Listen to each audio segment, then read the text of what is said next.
அறிக அறிக உண்மை அறிக. ஓகே, டியர் லீடர்ஸ், நெட்வொர்க் மார்க்கெட்டிங்கில் இருக்கக்கூடிய மிகப்பெரிய ஒரு பிரச்சனை என்னென்னா, நீங்கள் ஒரு கஸ்டமர்கிட்ட எல்லாமே பேசி முடிச்சதுக்கப்புறம் என்கிட்ட பணம் இல்லைன்னு சொல்லக்கூடிய ஒரு மிகப்பெரிய ஒரு விஷயத்தை அவங்க கடைசியில் தான் சொல்லுவாங்க. கரெக்டாக?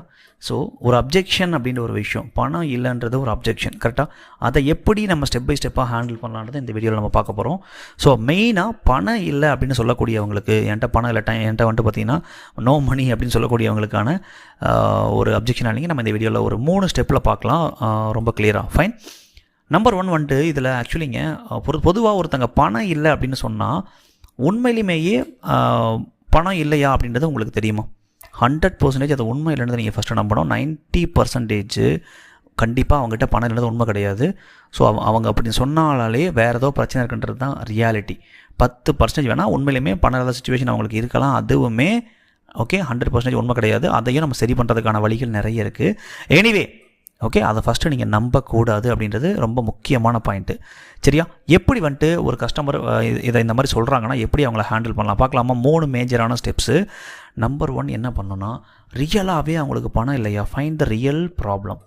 ஓகே, ரியல் ப்ராப்ளம் என்னன்றதை கண்டுபிடிக்கணும். ரொம்ப கிளியராக அவங்ககிட்ட ஒவ்வொன்றா கேட்டு வெளியே எடுத்து அவங்களுடைய ரியல் பிரச்சனையை நீங்கள் கரெக்டாக கண்டுபிடிச்சா மட்டும்தான் ஓகே அவங்க வந்துட்டு கடைசியில் ஓகே சொல்லுவாங்க. பணம் இல்லைன்ற அப்ஜெக்ஷன்லேருந்து வெளியே கொண்டு வந்து அதற்கான சொல்யூஷன் கொடுக்க முடியும். ஸோ அவங்கக்கிட்ட நீங்கள் கேட்குறப்ப நம்பர் 2 ஸ்டெப் என்னென்னா, உங்களுடைய ஹார்ட்லேருந்து நீங்கள் லிசன் பண்ணணும்.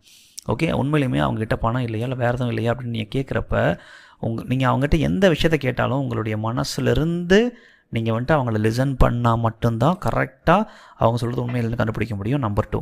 தேர்டு, ஓகே, நீங்கள் அவங்களுக்கு பிஸ்னஸ்லக்குள்ளே வரணும், சேல்ஸ் பண்ணணும், ப்ராடக்டை கொடுக்கணுன்ற ஒரு மைண்ட் செட்டில் பண்ணாமல் ஓகே ஹெல்பிங் மைண்ட் செட்டில் பண்ண வேண்டியது 3வது. Don't push or sell, only do with an helping mind set. அந்த ஃபீலோடு நீங்கள் பண்ணணும். Number 3 step. ஓகே, ஸோ இந்த ஒரு விஷயத்த நீங்கள் ப்ராப்பராக பண்ணிங்கனாலே மேக்ஸிமம் உங்களுடைய கஸ்டமருடைய அவங்க வந்துட்டு பார்த்தீங்கன்னா எந்த அப்ஜெக்ஷன் வச்சாலும் அழகாக அதுலேருந்து வெளியே வந்து உங்களுடைய பிஸ்னஸ்க்குள்ளே வருவாங்க, அல்லது உங்கள் ப்ராடக்ட்டை வாங்குவாங்க. இது என்னமே சீரியஸாக நீங்கள் கற்றுக்கணும்னு நினைக்கிறீங்களா? ஸ்டெப் பை ஸ்டெப்பாக இதில் நீங்கள் மாஸ்டர் ஆகணுமா உங்கள் கஸ்டமரை ஹேண்டில் பண்ணுறதுல, டியர் லீடர்ஸ்? ஓகே, நம்மளுடைய பயோவில் டிஸ்கிரிப்ஷனில் லிங்க் இருக்குது, வாட்ஸ்அப் லிங்க் இருக்குது. என்கொயரி பண்ணி நிறைய லேர்ன் பண்ணுங்கள். All the best.